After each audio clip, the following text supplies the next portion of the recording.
Good morning, class. Good morning, sir. Please have a seat.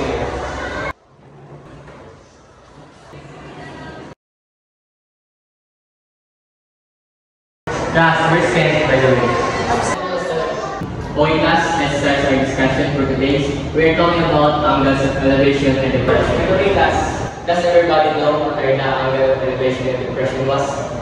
Okay, I use the angle of elevation was. So, angle of elevation is the angle formed above the horizontal line of sight when an observer looks upward at an object. So, let's start. A man measures the angle of elevation between the ground and a building 800 feet away to be 30 degrees. How tall is the building? This is a ground, and let's say this is a building. Tangent theta is equal to opposite divided by adjacent.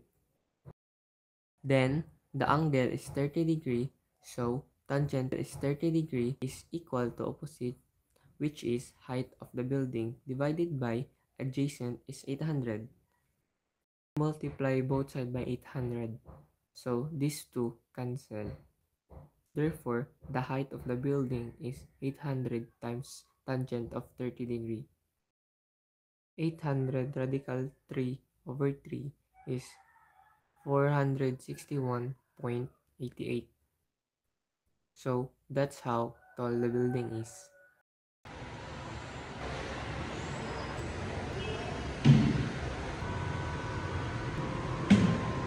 Angle of depression is the angle formed below the horizontal line of sight when an observer looks downward at an object. So class, that's all for today. We will be having our quiz tomorrow, so make sure to study. Class dismissed.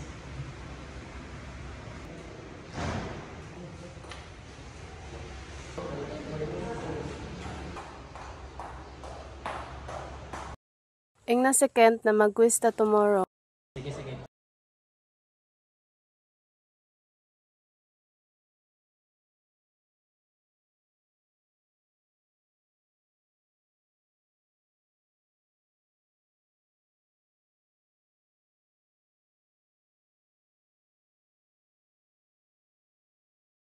Oh no, it's been 10 p.m.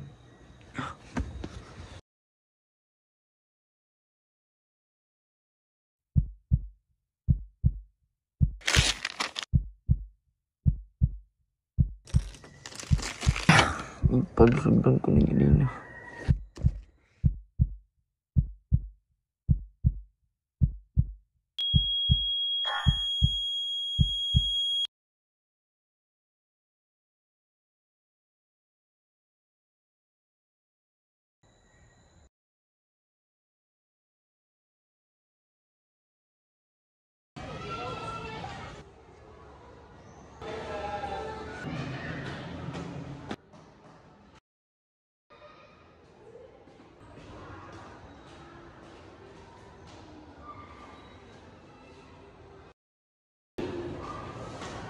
Good morning, class. Let's start our quiz. Get 1 hour